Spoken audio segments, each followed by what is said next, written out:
Hotline में और हम बात करेंगे आपके सारे सवालों की। आपका कोई भी सौदा बना रहे हैं, आप अभी करने जा रहे हैं या आपने ले रखी है पोजीशन, उस पर आप एक राय लेना चाहते हैं, चाहे वो आप वायदा कारोबार में ले रहे हो या कैश में, हमसे सवाल पूछिए। 1800-209-7890 ये है हमारा नंबर जहां आप फोन कर सकते हैं। 7045220000 पर आप व्हाट्सएप करके आपका सवाल पूछ सकते हैं। ट्विटर पर आप हमसे सवाल पूछिए और हमें टैग कीजिए। FNO का सवाल है तो हैशटैग आस्क आवाज FNO, कैश का सवाल है तो हैशटैग आस्क आवाज कैश लिख करके आप अपने सवाल हमें टैग करें।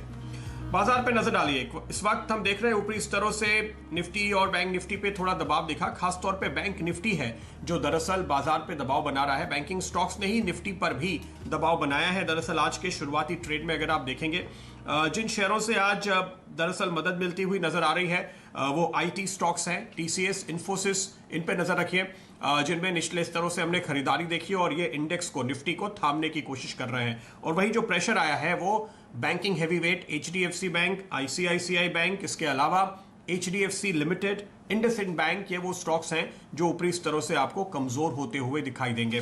ब्रॉड मार्केट पे आप नजर डालिए तो काफी स्टॉक्स जिनमें बाजार में खुलने के बाद अच्छा फॉलो अप बाइंग इंटरेस्ट देखने को मिल रहा है। आप स्टरलाइट टेक देख सकते हैं, आप भारत डायनेमिक्स पे नजर डालिए जिसकी हम लगातार बात कर रहे हैं। मिड कैप IT स्टॉक्स में माइंड ट्री पर आपकी नजर होनी चाहिए। ये वो स्टॉक्स हैं जो निचले स्तरों से आपको खरीदारी का रुझान आज शुरुआती ट्रेड में दिखा रहे हैं। तो ये वो स्टॉक्स जिनके ऊपर इस वक्त बाजार की नजर है, जहां पर आप खासतौर पर आज हलचल देख रहे हैं। ओवरऑल हफ्ते का आखिरी दिन है और तकरीबन 350 पॉइंट से अधिक की तेजी हमने निचले स्तरों से देखी है, बल्कि 400 पॉइंट की तेजी आप कह सकते हैं दिन के हाईस के आसपास। मुश्किल से 2.5 दिनों में, पूरे 3 दिन भी नहीं। तो ऐसी स्थिति में ऊपर से थोड़ी बहुत मुनाफा वसूली होना कोई भी सरप्राइज नहीं है। इसी नजरिए से आपको देखना चाहिए। जय ठक्कर हमारे साथ जुड़ते हुए, वाइस प्रेसिडेंट और head of research Marwari shares and financials के। जय, स्वागत है आपका। इंडेक्स पे कोई ट्रेड आप देख रहे हैं, निफ्टी या bank Nifty? Very good morning to you Pradeep ji. Well मैं कहूँगा कि डेफिनेटली इंडेक्स में लॉन्ग करके चलना चाहिए। उसका कारण ये मैं कहूँगा कि ब्रेकआउट हमें 50 डेमा के ऊपर कल के ट्रेडिंग सेशन में देखने मिला। सिमेट्रिकल ट्रायंगल पैटर्न के बाद जो ब्रेकआउट होने के बाद मार्केट में clearly high top higher bottom देखने मिल रहे हैं, मुझे ऐसा लग रहा है कि market is heading towards 10,700 to 730, 10,700 से 730 तक के लेवल्स हमें देखने मिल सकते हैं। प्रदीप जी मैं कहूँगा नीचे में 10,520 बहुत ही अहम सपोर्ट है 50 डेमा का। So with that as a stop loss Nifty को बाय किया जा सकता है।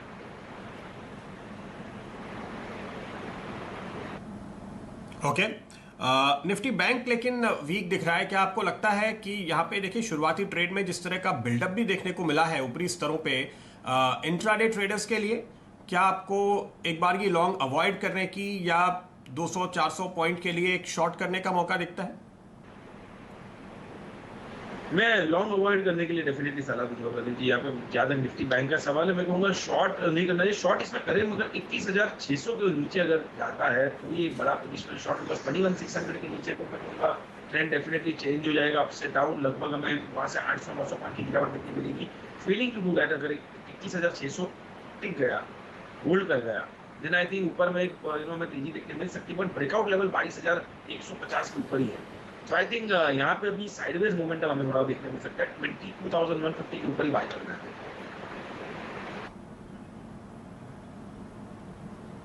ओके, तो ये कॉल है आपके लिए। चलिए आगे बढ़े और सवाल जवाब का सिलसिला शुरू करें। उसके पहले कोई स्टॉक जो आप रिकमेंड करना चाहेंगे आज इस वक्त जय, जहां पे हमारे दर्शकों को पोजीशन लेनी चाहिए? प्रदीप जी मेरे पास 2 बाय रिकमेंडेशन है। फर्स्ट तो जो है वो चोला फाइनेंस के ऊपर है। चोला फाइनेंस मुझे ऐसा लग रहा है कि आज के ट्रेडिंग सेशन में बहुत ही अच्छी बढ़त दिखा रहा है। 201 के करीब ये स्टॉक ट्रेड कर रहा है। मुझे ऐसा लग रहा है कि एक साइडवेज चैनल में ये स्टॉक ट्रेड किया था और फॉलिंग चैनल के लोअर एंड से स्टॉक ने रिवर्सल दिखाया। प्रदीप जी मुझे ऐसा लग रहा है कि फोर्थ वेव कंसोलिडेशन ये स्टॉक में खत्म हो चुका है, फिफ्थ वेव ऊपर की तरफ स्टार्ट हो चुका है। उसके टारगेट्स ऊपर में 211 से लेकर ऊपर में लगभग 216 तक के देखने मिल सकते हैं। 211-216 के लिए बाय करें चोला फाइनेंस फ्यूचर्स और स्टॉप लॉस रहेगा 194 का। सेकंड जो मेरा बाय रिकमेंडेशन है, अगर आप देखें तो कमिंस में काफी दिनों के बाद एक फिर से अच्छी हमें बढ़त है। 50 डेमा पे एक अच्छा कंसोलिडेट करके ये स्टॉक आर्ली चार्ट पर एक राउंडिंग बॉटम फॉर्म करके ऊपर की तरफ जा रहा है। तो आई थिंक कमिंस से बाय किया जा सकता है 419 से लेकर 400 431 ये दो टारगेट्स के लिए बाय करना है। स्टॉप लॉस यहाँ का रहेगा 393 का। सुमित के पास ये दो स्टॉक्स हैं जो आप फिलहाल सुझा रहे हैं। चोला फाइनेंस पे 211 और 216 के टारगेट हो सकते हैं। 194 पे आपको लगाना चाहिए स्टॉप, और वहीं क्यूमिंस पे आपके टारगेट हैं तेजी की तरफ 419 और फिर 431 के। 393 पर स्टॉप लेकर चले, ये राय आ रही है। तो दोनों ही कॉल्स जो इस वक्त आप दे रहे हैं वो तेजी के हैं। दोनों शेयरों में खरीदारी की राय फिलहाल आपके लिए निकलकर सामने आती हुई दिखाई दे रही है। तो ये दो स्टॉक्स जो फिलहाल जय चुन रहे हैं। हमारे दर्शक हमारे साथ जुड़ेंगे, तो डायरेक्टर साहब बताइएगा कौन सा सवाल हम तुरंत ले सकते हैं या फिर सवाल जवाब का सिलसिला शुरू करते हैं। जी फिलहाल हमारे सामने सबसे पहला जो सवाल आ रहा है वो फरीदाबाद से जितेंद्र जी का है, और इन्होंने एसबीआई के 200 के स्ट्राइक वाली कॉल ले रखी है। स्टेट बैंक ऑफ इंडिया, अगर आप देखें जय तो बैंकिंग स्टॉक्स पे हमने एक बहुत अच्छा आउट परफॉर्मेंस बनते हुए देखा पिछले कुछ दिनों में।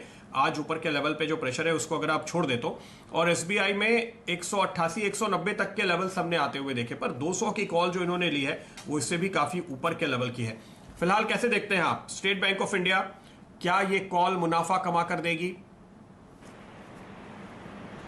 मैं कहूंगा प्रदीप जी, देखिए state bank of India clearly एक साइडवेज कंसोलिडेशन ट्रायंगल पैटर्न में ट्रेड कर रहा है, और मुझे ऐसा लग रहा है कि ये स्टॉक कहीं ना कहीं 180 से लेकर 194 ये लेवल्स के बीच में कंसोलिडेट कर रहा है, जो ट्रायंगल पैटर्न बन चुका है। मुझे ऐसा लग रहा है कि कंसोलिडेशन में और भी देखने मिलेगा। 100 के अंदर 90 के ऊपर जाता है तो ये हमें यहाँ पे तेजी देखने मिलेगी।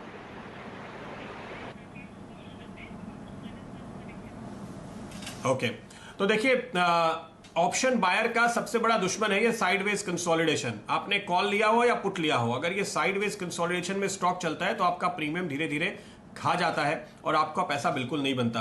तो कोई भी ऐसा स्टॉक जो नो डाउट ट्रेंड ऊपर का है, एसबीआई रिकवर हुआ है निचले स्तरों से, स्ट्रेंथ दिखा रहा है, लेकिन जिस रफ्तार से बढ़ना चाहिए उस रफ्तार से नहीं बढ़ेगा ऐसा लगता है, तो आप ज्यादा थोड़े हाई बीटा स्टॉक चुनें जहां पे अप ट्रेंड स्ट्रांग हो। वहां पर आप डिप्स में कॉल खरीदते हैं तो आपको अच्छा मुनाफा बनता है। तो ये शायद बहुत आइडियल शेयर नहीं है। देखिए इस समय कॉल खरीद कर चलने के लिए, एसबीआई इवन पुट खरीद कर चलने के लिए भी शायद आप कहेंगे कि ये स्टॉक बहुत आइडियल नहीं है। चलिए आगे बढ़ते हैं और हम आपको बताएं आज सीएनबीसी आवाज सेलिब्रेट कर रहा है बिग बुल राकेश झुनझुनवाला का 60वां जन्मदिन जो रविवार को है, और हम आज सेलिब्रेट कर रहे हैं, आपको बता रहे हैं राकेश झुनझुनवाला से जुड़े हुए तमाम तथ्य। उनके स्टॉक्स पर हमारी नजर है आज।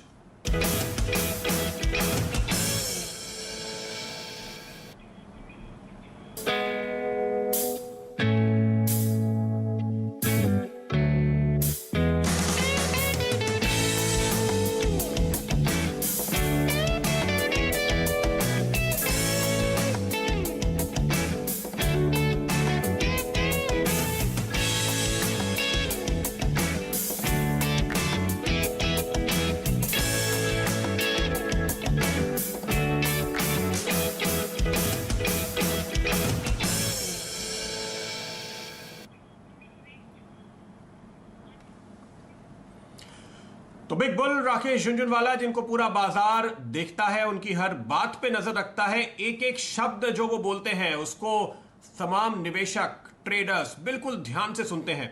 और एक एक्सक्लूसिव बातचीत में सीएनबीसी आवाज को राकेश झुनझुनवाला जी ने बताया है कि भारतीय बाजार टेक्निकली बुल मार्केट में है, और दरअसल mid cap small cap stocks ने भी पिछले मार्च में एक बॉटम बना लिया है। आइए सुनते हैं। Until 2014 to 2018, the Indian markets did fine.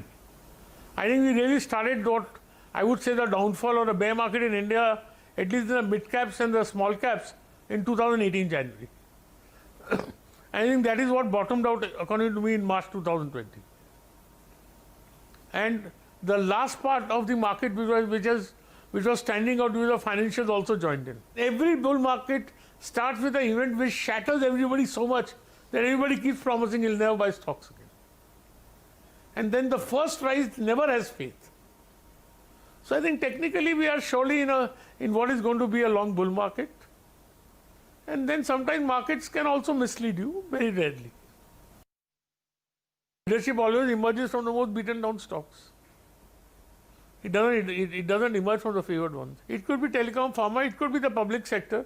provided the government changes its policies.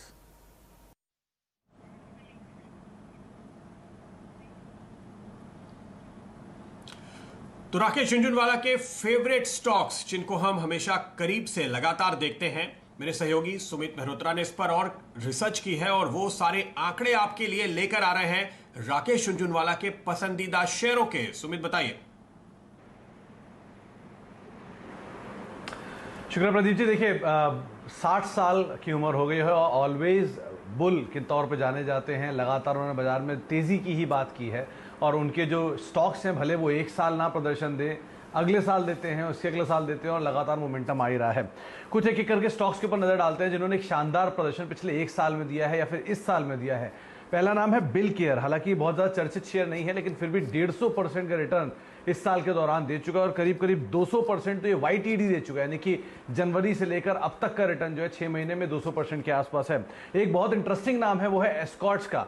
इस ऑल टाइम हाई पर शेयर कामकाज कर रहा है। 85% इस शेयर ने रिटर्न दिया है इस साल के दौरान और 65% के आसपास YTD में ये शेयर चल चुका है।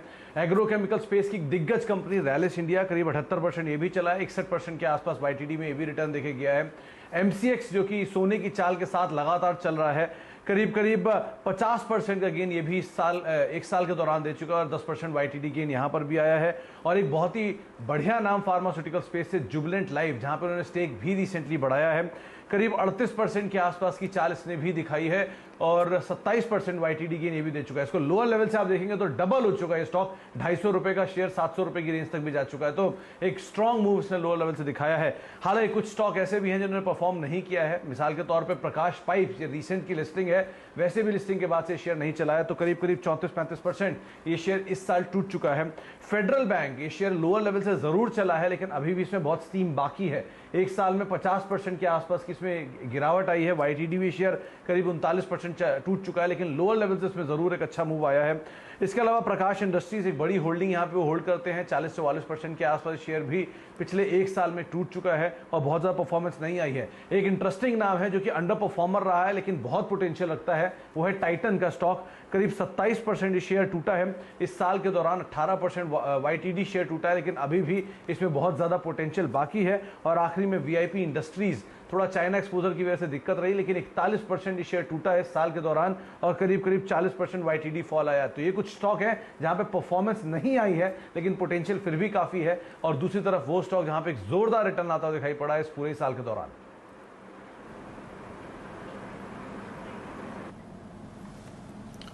शुक्रिया सुमित आपका इस पूरी रिसर्च के लिए। और बिग बुल राकेश झुनझुनवाला का जन्मदिन हम मना रहे हैं। हमारी शुभकामना है कि राकेश जी 100 साल तक स्वस्थ जीवन जिए और ऐसे ही शानदार स्टॉक्स ढूंढकर लगातार बताते रहें ताकि जो लोग उनको फॉलो करते हैं, उनके स्टॉक्स देखते हैं, हर एक गिरावट पे खरीदारी करने की कोशिश करते हैं, उनकी भी वेल्थ बनती रहे।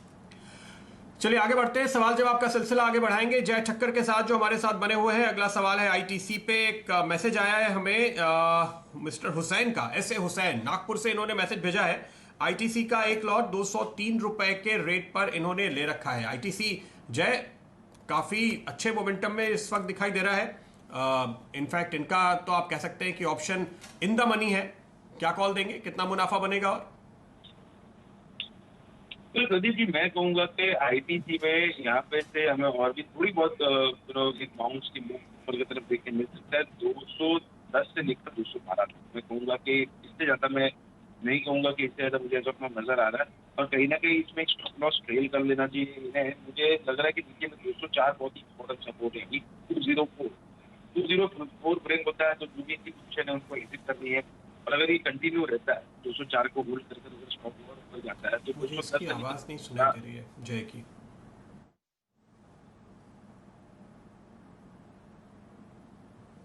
बिल्कुल, तो स्टॉप जरूर लगाएं आप ITC पे और अपनी इस पोजीशन को कैरी करें। माफ कीजिएगा, इन्होंने फ्यूचर्स में लॉन्ग कर रखा है ना कि ऑप्शन, लेकिन मुनाफे पे है और मोमेंटम तगड़ा है तो उसको ट्रेल कीजिए।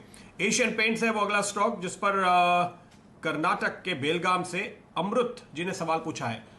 अमृत है हमारे साथ मेरे ख्याल से। अमृत जी बताइए। हेलो सर, अमृत बात कर रहा हूँ सर। हाँ जी सर, मैंने एशियन पेंट का CE पे लिया था ऑप्शन कॉल। सवाल पूछिए आपका। हेलो सर, एशियन पेंट का रिव्यू चाहिए था सर। मैं एशियन पेंट का शेयर खरीदा था ऑप्शंस में, तो उसका थोड़ा रिव्यू चाहिए था। 1800 रुपए के स्ट्राइक वाली कॉल अमरुद जी ने ली है 20 रुपए के दाम पे, और अब जानना चाहते हैं कि क्या करें। इस वक्त 1700 के आसपास ये स्टॉक ट्रेड कर रहा है। यहां से करीब 100 रुपए ऊपर का इन्होंने स्ट्राइक वाला कॉल लिया है, लेकिन पिछले ही हफ्ते हमने बुधवार के दिन यहाँ पर तकरीबन 1815 तक के हाइस बनते हुए देखे थे, और अभी तो सीरीज की शुरुआत है। क्या कहते हैं आप, क्या इंतजार करना चाहिए? मोमेंटम दिख रहा है इसमें, कॉल में पैसे बनेंगे क्या आ जाए? जी होल्ड तो कर सकते हैं इसे, बिकॉज आपने बिल्कुल सही कहा कि लास्ट वीक ही हमें 1813 1815 तक के लेवल हमें एशियन पेंट में देखने मिले थे। इनफैक्ट मैं कहूँगा कि ये स्टॉक एग्जैक्टली अपने 200 डेमा और 250 डेमा एग्जैक्टली कंसोलिडेट कर रहा है। ये दोनों ही एवरेजेस कहीं ना कहीं कंसोलिडेट कर रहा है। तो मुझे ऐसा लग रहा है कि नीचे में 1660 बहुत इंपॉर्टेंट लेवल है। जब तक ये होल्ड करता है आई थिंक एक अपने हमें देखने मिल सकता है, फिर से 1800 के 1800 पार भी जा सकता है इसको, अगर 1660 के लेवल पे। तो मैं कहूँगा कि ओवरऑल ट्रेंड रिवर्स हो जाएगा फ्रॉम अप टू डाउन, फिर हमें 1550 तक के लेवल पे देख सकते हैं। एक शार्प फॉल आ सकता है 1660 के नीचे। तो जब तक वो होल्ड कर रहा है आई थिंक बने रहे। और जैसे आपने राइटली कहा रतन जी के, अभी तो ये एक्सपायरी की जुलाई एक्सपायरी की जब आई थिंक होल्ड कर ही सकते हैं के स्टॉक में।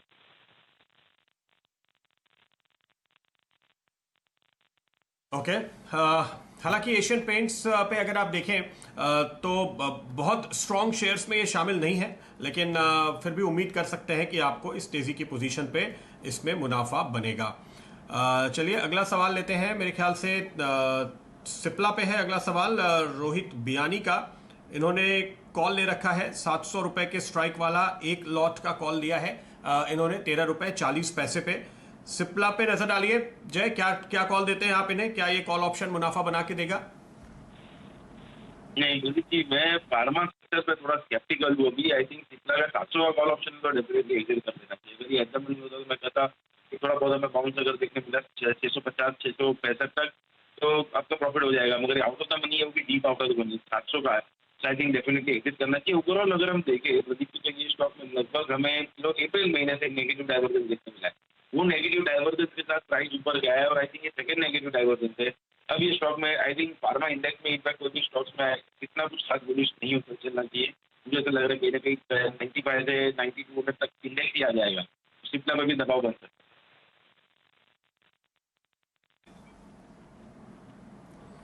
ओके, तो सिप्ला पे आपको दबाव बनता हुआ दिख रहा है, इसलिए यहाँ पर बहुत पॉजिटिव रुख फिलहाल नहीं है सिप्ला के लिए, तो तेजी की बात ना सोचें।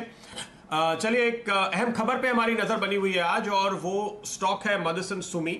मदरसन सुमी में डोमेस्टिक वायरिंग और हार्नेस कारोबार के डीमर्जर की तैयारी यहाँ पर कंपनी ने की है। वहीं एक कंपनी को ये मर्ज कर रहे हैं। इस पूरे रीऑर्गेनाइजेशन प्लान को बोर्ड ने मंजूरी दे दी है। इस पर और ज्यादा जानकारी लेते हैं। हमारे साथ मदरसन सुमी के चेयरमैन विवेक चांद सहगल साहब जुड़ रहे हैं। सहगल साहब स्वागत है आपका।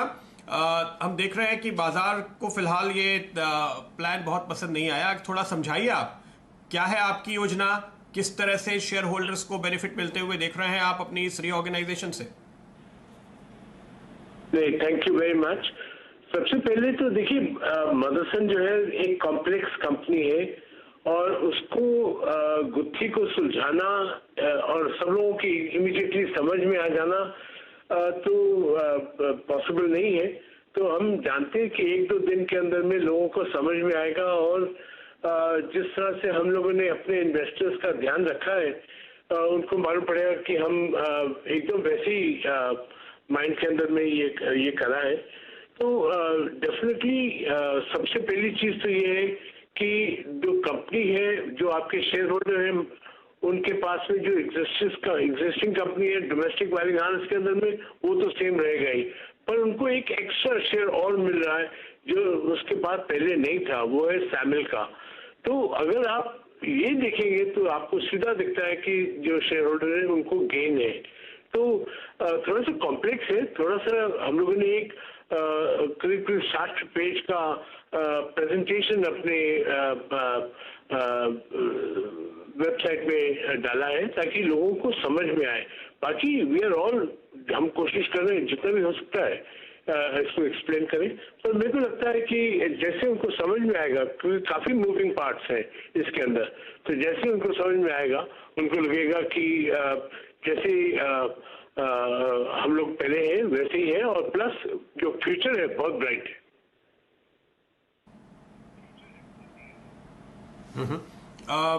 जो एक कंसर्न जाहिर है कि माइनॉरिटी शेयर होल्डर्स का होता है वो ये कि किस तरह का डाइल्यूशन हो रहा है इस पूरे रीऑर्गेनाइजेशन के चलते, उनका जो इस वक्त जिन बिजनेस में उनको सीधा एक्सपोजर मिल रहा है।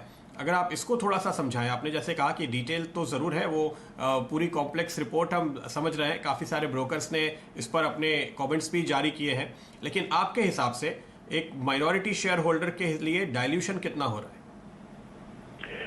तो मेरे हिसाब से जो वायरिंग हार्नेस का जो डिवीजन है उसके अंदर तो मिरर होल्डिंग है, तो कोई डाइल्यूशन वहां पे है ही नहीं। जो नए बिजनेस आ रहे हैं उनके पास शेयर नहीं थे, अब उनको मिल रहा है, तो आप मुझे बताइए कौन से डाइल्यूशन की बात कर रहे हैं आप?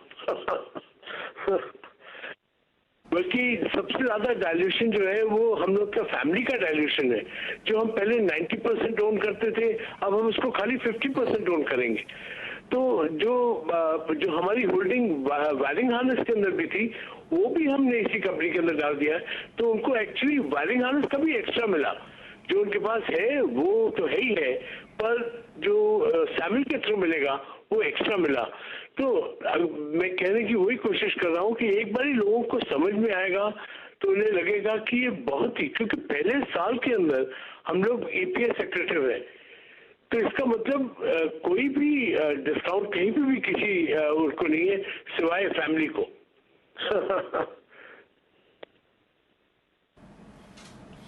ओके, तो फिलहाल हम इंतजार करते हैं इस पे और किस तरह से मार्केट आगे रिएक्ट कर रहा है। बहुत बहुत शुक्रिया आपका ये पूरी जानकारी देने के लिए सहगल साहब। आपके साथ लगातार बात होती है, आगे और विस्तार से बात करने का मौका निकालेंगे। फिलहाल इतना ही वक्त है हमारे पास, और इसके पहले कि हम इस कार्यक्रम में अपने दर्शकों से इजाज़त लें, जाने से पहले उनको बताते हैं कि हमारी नज़र है एक खास ऑफर पे, आपके साथ हम शेयर करना चाहेंगे मनी कंट्रोल प्रो का वो स्पेशल ऑफर, जहां आपको भारत की सबसे बेहतरीन फाइनेंशियल सब्सक्रिप्शन सर्विस में मनी कंट्रोल प्रो पर टेक्निकल एनालिस्ट के कॉल हर रोज सिर्फ ₹1 पे मिलते हैं।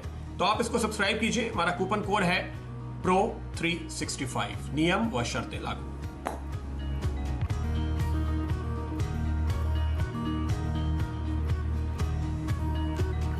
चलिए, वक्त है फिलहाल इजाजत लेने का। आप देखते रहिए CNBC आवाज।